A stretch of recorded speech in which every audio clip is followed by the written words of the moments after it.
Hello everyone, welcome to my channel. In this video, we will talk about growing Portulaca, also known as moss rose and 9 o'clock.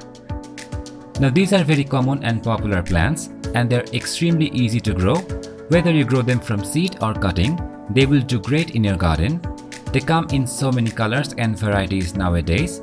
You can just buy a bunch of different varieties and plant them together. They will look stunning. Now one of the best ways to grow them is from cutting. I will show you how I grow them. Before we get in, please like and subscribe if you enjoy my content and stay connected. So here I have taken some cuttings. These are new growth cuttings and these are some old stem cuttings around 1 year old. I have taken some well-draining plain garden soil. What I'm gonna do is make some holes and gently place them in the soil. You can place the cuttings around 1 inch deep. They root very easily. You don't need to add any rooting hormones. And for container, you can choose various size containers. They do very well in small containers and hanging baskets. They can be grown in any kind of soil. It will be better if the soil is well draining. You can take a well draining garden soil, add around 20 to 30% compost and make the potting mix. They will even do good in poor soil. Water the cuttings after planting.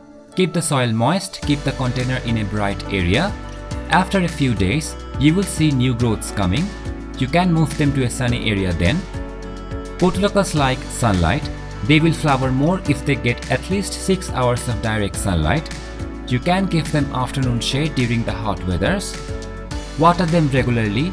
They can tolerate a little dry soil, but during the hot summers, keep them well hydrated.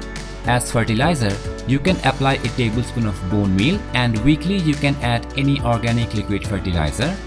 The biggest pest problems I face with them is mealybugs, so you can spray neem oil or any natural pesticides to control that. When the plants get too old and too long, you can prune them and grow them again from the cuttings. They are very easy to grow plants and they will give you long-lasting colors. So that is all you need to do to grow them. I hope this was helpful. If you enjoyed it, please like and subscribe to my channel and I will see you next time. Bye!